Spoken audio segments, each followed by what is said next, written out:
नमस्कार, लोकमंच न्यूज देख रहे हैं आप। मैं हूं आपके साथ सुरभि राजपूत। बुलेटिन की शुरुआत कर रहे हैं बड़ी खबर के साथ। बड़ी खबर राजधानी लखनऊ से, जहां डिप्टी सीएम ने कोरोना की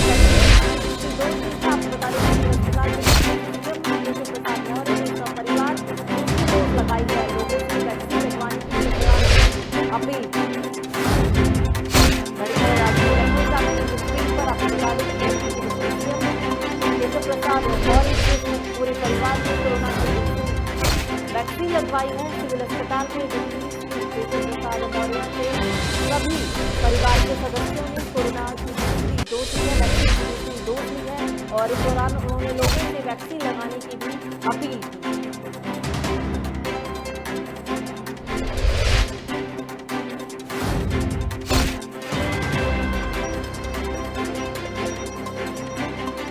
लखनऊ से आपको बता रहे हैं यूपी के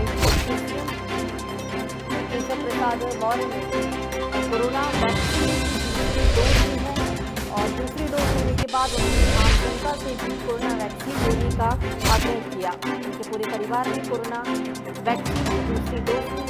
लखनऊ के अस्पताल में कोरोना की वैक्सीन लगवाई है उन्होंने और इस दौरान उन्होंने आम जनता से भी कोरोना वैक्सीन लेने का आग्रह किया है।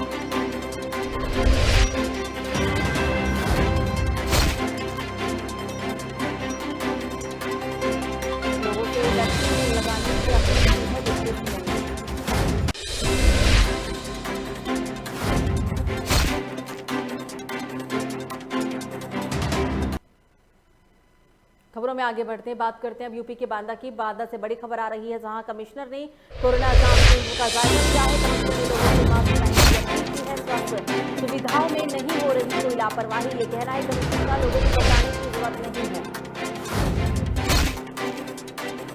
बड़ी खबर आपको बता रही है कि बांदा से कमिश्नर ने स्वास्थ्य सेवाओं का जायजा लिया और इस दौरान लोगों से नहीं घबराने का आग्रह किया है। लोगों को घबराने की जरूरत नहीं है। स्वास्थ्य सुविधाओं में कोई लापरवाही नहीं है। कमिश्नर ने कोरोना जांच केंद्रों का जायजा लिया है, निरीक्षण किया गया है। कमिश्नर ने लोगों से मास्क पहनने की अपील की है। कोरोना गाइडलाइन को मानने की उन्होंने अपील की है और लोगों से घबराने को लेकर मनाही की है।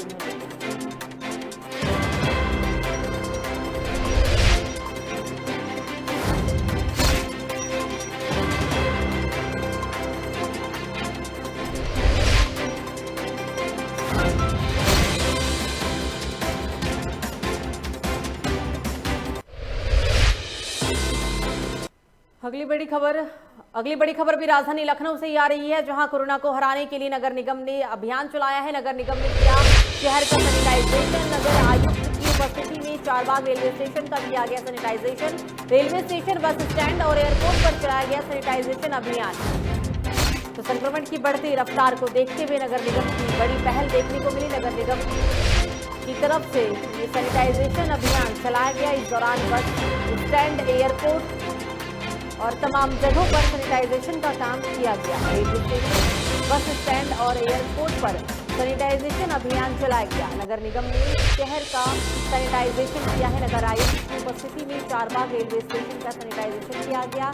रेलवे स्टेशन, बस स्टैंड और एयरपोर्ट पर सैनिटाइजेशन अभियान चलाया गया।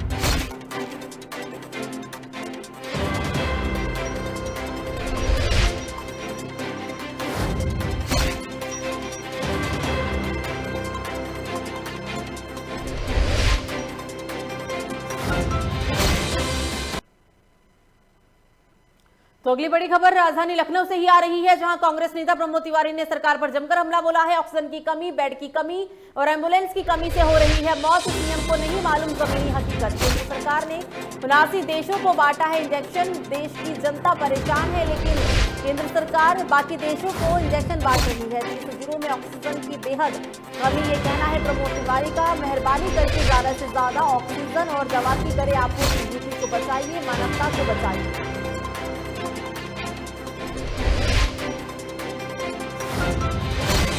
कांग्रेस नेता प्रमोद तिवारी ने जमकर सरकार पर हमला बोला।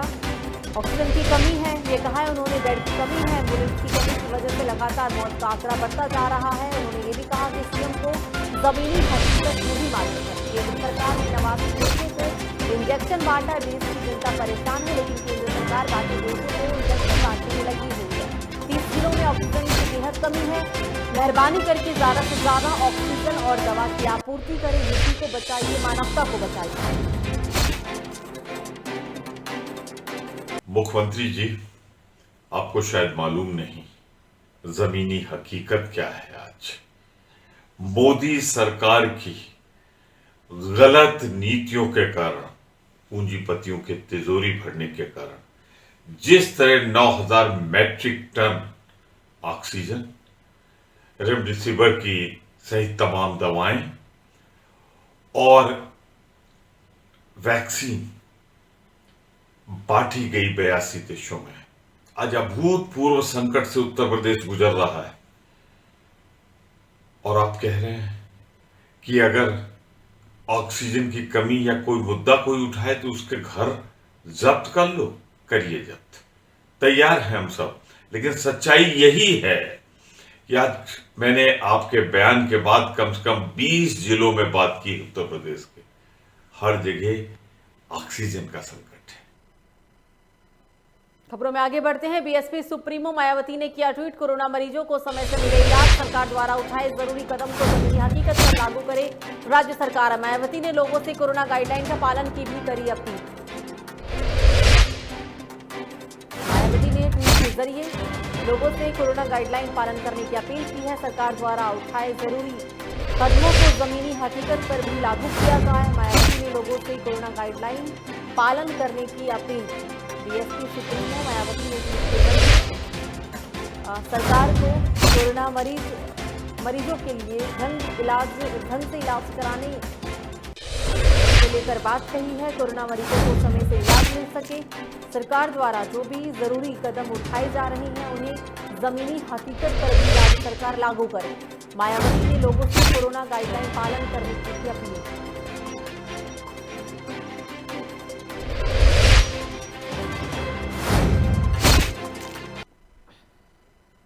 अगली बड़ी खबर कुशीनगर से सामने आ रही है, जहां डीएम एसके राजलिंगम की कोरोना रिपोर्ट पॉजिटिव आई है। डीएम ने अपने आप को होम आइसोलेट किया। कुशीनगर के प्रभारी डीएम बनाए गए हैं संजय कुमार खत्री। डीएम एस राजलिंगम के ठीक होने तक बने रहेंगे प्रभारी डीएम। बड़ी खबर आपको कुशीनगर से बता रहे हैं, जहां कुशीनगर के डीएम की रिपोर्ट कोरोना पॉजिटिव आई है। कोरोना रिपोर्ट पॉजिटिव आने के बाद उन्होंने खुद को होम आइसोलेट कर लिया है। कुशीनगर के प्रभारी डीएम बनाए गए हैं संजय कुमार खत्री। डीएम एस राजलिंगम के ठीक होने तक बने रहेंगे प्रभारी डीएम।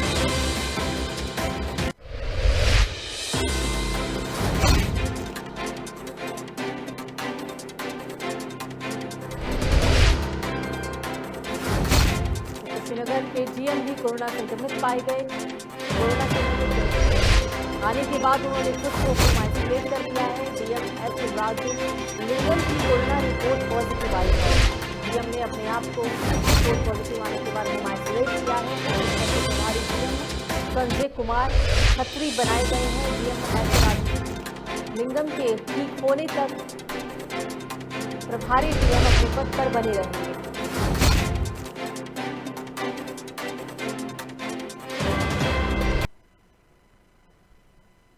रुक करते अगली बड़ी खबर की ओर। अगली बड़ी खबर आपको बता दें, जहां एलकेओ टीम 11 बैठक के बाद सीएम योगी ने दिए दिशा निर्देश। लखनऊ कोरोना को देखते हुए अस्पतालों की ओपीडी बंद, कोविड होम आइसोलेशन और नॉन कोविड मरीजों के लिए विशेषज्ञ चिकित्सकों की बनी सूची। होम आइसोलेशन में शरारत मरीजों से हेल्पलाइन के माध्यम से हर दिन संवाद किया जाएगा। एक सप्ताह की अवधि के लिए मेडिकल किट भी उपलब्ध कराए जाएंगे। सभी जिलों के प्रत्येक छोटे बड़े अस्पताल की स्थिति पर नजर बनी रहेगी।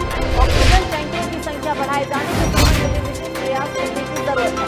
ऑक्सीजन टैंकरों की मॉनिटरिंग के लिए भी जीपीएस सिस्टम लगाया जाए। टीम 11 की बैठक में कुछ अहम फैसले लिए हैं। सूबे के मुख्यमंत्री योगी आदित्यनाथ ने आपको बता दें कि फैसले के तहत कोविड होम आइसोलेशन और नॉन कोविड मरीजों के लिए विशेषज्ञ चिकित्सकों की सूची तैयार कर ली गई है। होम आइसोलेशन में शरारत मरीजों के लिए हेल्पलाइन नंबर की भी सुविधा उपलब्ध की गई है। एक सप्ताह की अवधि में ही मेडिकल किट भी सभी को उपलब्ध कराया जाएगा। सभी जिलों के प्रत्येक छोटे बड़े अस्पताल की स्थिति पर नजर बनी रहेगी। ऑक्सीजन टैंकरों की संख्या बढ़ाने के लिए भी विशेष प्रयास करने की जरूरत है, ये कहा है योगी ने। आपको बता दें कि ऑक्सीजन टैंकरों की मॉनिटरिंग के लिए भी जीपीएस सिस्टम लगाया जाएगा।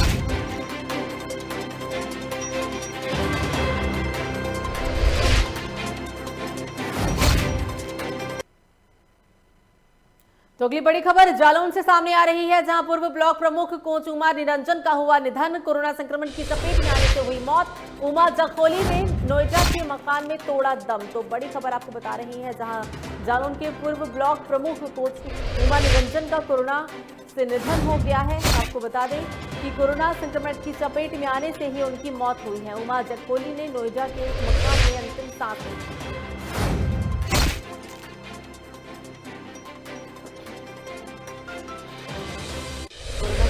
की वजह से उनकी जान चली गई। उमा जखोली ने नोएडा में अपनी अंतिम सांस ली है। नोएडा के एक मकान में अपनी अंतिम सांस ली है। पूर्व ब्लॉक प्रमुख कोच उमा निरंजन का कोरोना की वजह से निधन हो गया है। कोरोना संक्रमण की चपेट में आने की वजह से ही उनकी मौत हुई है।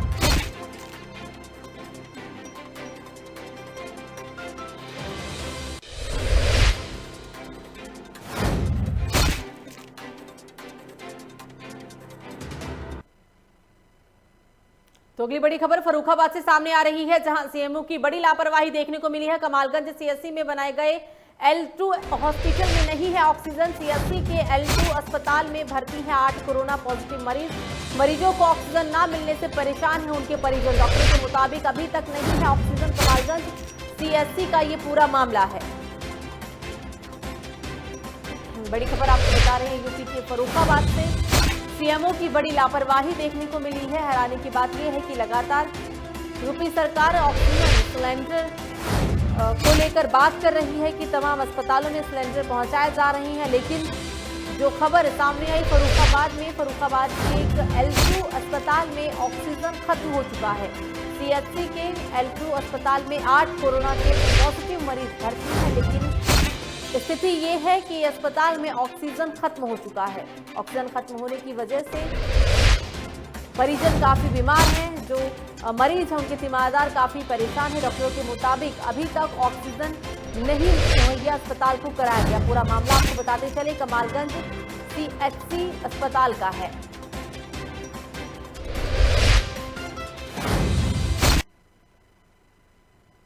खबर हरदोई से, जहां कोरोना संक्रमण को देखते हुए सवाजपुर विधायक माधवेंद्र प्रताप सिंह रानू ने क्षेत्र में निकल कर खुद ही सैनिटाइजेशन का काम शुरू कर दिया है। साथ ही उन्होंने सहयोग से विधानसभा के कई इलाकों में सैनिटाइजेशन का भी काम किया। सवाजपुर विधायक रानू की इस पहल को देखते हुए जिले के अन्य विधायक को भी इनसे सीख लेने की जरूरत है, क्योंकि कोरोना महामारी गांव देहातों तक फैल रही है और प्रतिदिन इसकी संख्या बढ़ती जा रही है प्रभावित लोगों की। तो इसके संबंध में हमने अपने तरफ से ये जो बाजार है, सवाजपुर विधानसभा के क्षेत्र के मार्केट हैं, बड़े बड़े अस्पताल है, अन्य जो चीज़ें सरकारी भवन है, जहां ज़्यादा संख्या में भीड़ होती है, उनके साथ साथ पूरी बस्तियों में जहां ज़्यादा कोरोना फैला हुआ, ऐसे गाँव ऐसी बस्तियों में सैनिटाइज कराने का प्रयास कर रहा हूँ। और सभी जगह ये सैनिटाइज कराने का प्रयास है मेरा। आज हरपालपुर, सवाजपुर की पूरी मार्केट और सवाजपुर के सरकारी कार्यालयों में करा रहा हूँ। जहाँ जहाँ मरीजों की संख्या जिन गाँव में ज़्यादा निकल रही, वहाँ पर उन गाँव की भी पूरा करा रहे हैं। इस प्रकार जो थोड़ा बहुत अभियान हम अपने स्तर से कर पा रहे हैं वो करेंगे। खबरों में आगे बढ़ते हैं। अगली खबर लखीमपुर से है, जहां ऑक्सीजन की महामारी से लोगों की जान जा रही है। एक परिवार ऐसा भी है जिसने अपने बेटे की ऑक्सीजन की वजह से उसे खो दिया। लोगों की मदद कर लोगों के लिए मसीहा बन गया है। उनका कहना है कि जो तकलीफें उन्होंने अपने बेटे के वक्त सही है वो कोई और नहीं सहे, इसलिए ही हमने मरीजों को फ्री में ऑक्सीजन सिलेंडर दे रही हैं और लोगों की इस दौरान मदद भी कर रही हैं।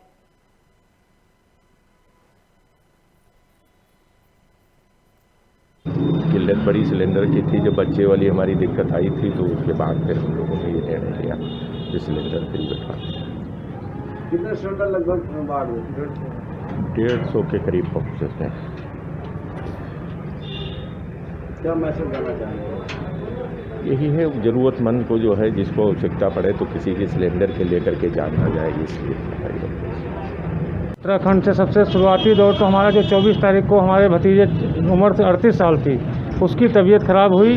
हम लोग अस्पताल लेके भागे, जब वहाँ हर डॉक्टर ने कहा ऑक्सीजन नहीं है। उस दिन हमको ऑक्सीजन की कमी महसूस हुई। रात में ऑक्सीजन पूर्ति कर पाए, सुबह उसकी डेथ हो गई।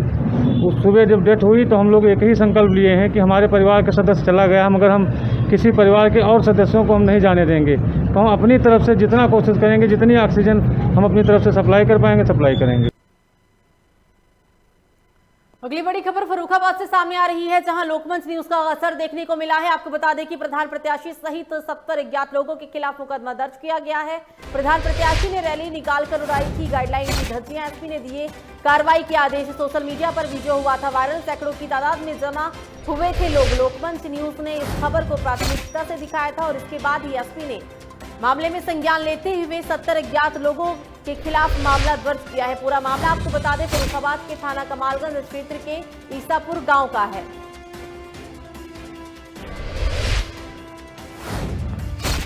तो फर्रुखाबाद में लोकमंच न्यूज की खबर का असर देखने को मिला।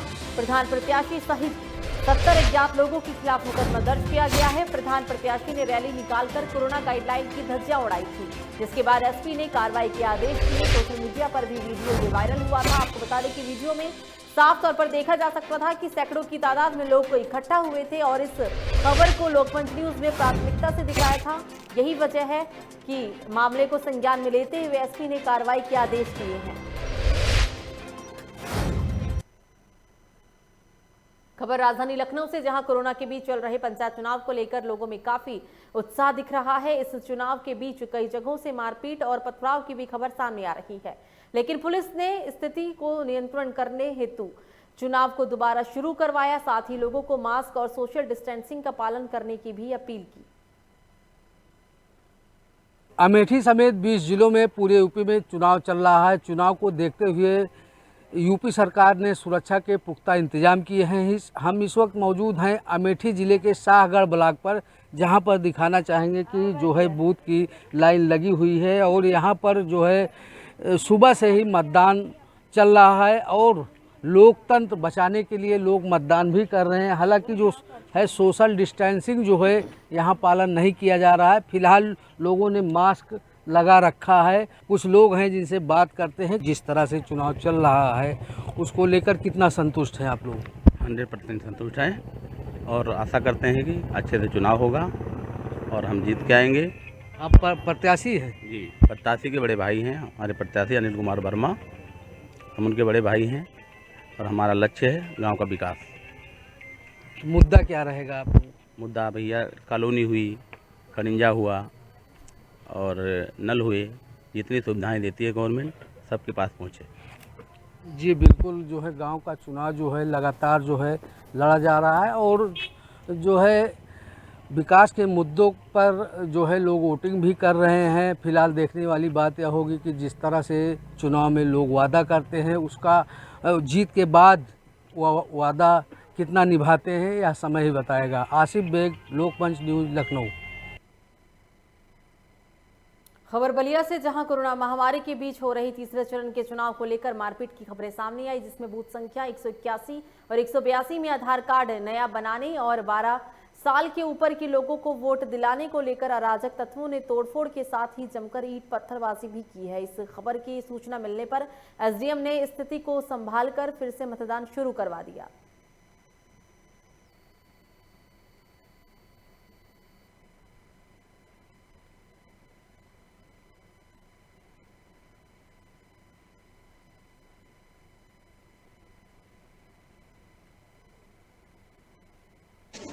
वोट रोका गया है, वोट पोलिंग रोका, क्यों रोका गया, क्या मामला है पूरा? जी सर, उसमें ये है कि कुछ फर्जी आधार कार्ड बनाकर जी, जैसे दूसरे गांव का लोग हैं उनके वोटर लिस्ट के हिसाब से नाम पर आधार कार्ड बना दिया गया और वो लोग लाइन में लगकर वोट दे रहे हैं। उसको विरोध हम लोग कर रहे हैं। तो प्रशासन के लोग कह रहे हैं कि जब फर्जी हो या कुछ भी हो, वो जो अगर आधार कार्ड है तो वो वोट दे। जी, यहाँ पर जानकारी मिल रही है कि जमकर ईंट पत्थर भी चले हैं, कितना सत्य है आप बताइए, क्या हुआ है? पत्थर नहीं चली, पत्थर कोई इधर नहीं चली है जी, ऐसा बात नहीं है। जो वहाँ ये जो पोलिंग बूथ जो बना है, ये स्कूल बना है, इसका दरवाजा भी पीछे से तोड़ दिया गया है जो दिखाई दे रहा है, क्या बताएंगे इसके बारे में, क्या कहेंगे आप? हाँ सर, ये तो कुछ लड़के ऐसे ये सब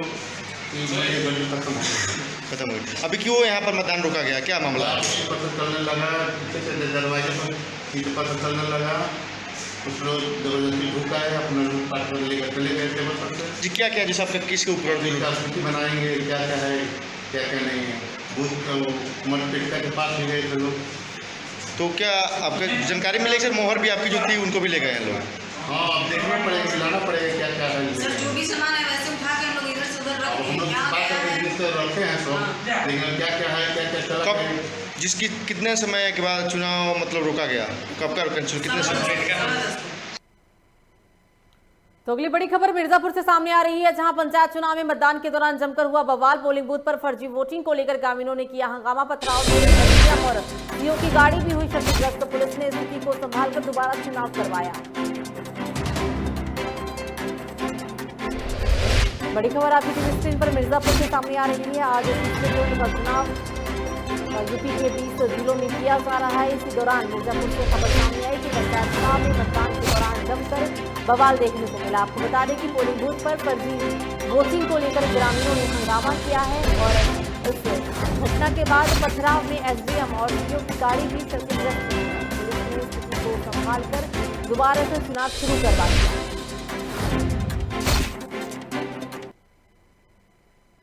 अगली बड़ी खबर ग्रेटर नोएडा से आ रही है, जहां निर्माणाधीन ओप्पो कंपनी के मजदूरों ने जमकर हंगामा किया है। भारी संख्या में इकट्ठे हुए हैं मजदूर। पिछले 3 महीनों से मजदूरों को नहीं मिली है सैलरी। मजदूर भुखमरी की कगार पर पहुंच गए हैं। चाइनीज मैनेजमेंट मजदूरों के साथ कर रहा है अनदेखी। ग्रेटर नोएडा के इकोटेक ट्रस्ट थाना का ये पूरा मामला है।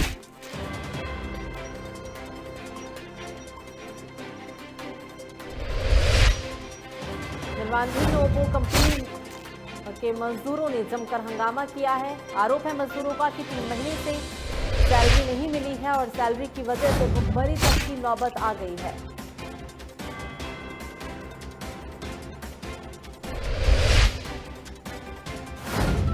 पूरा मामला आपको बता रहे हैं ग्रेटर नोएडा के इकोटेक ट्रस्ट थाना क्षेत्र का।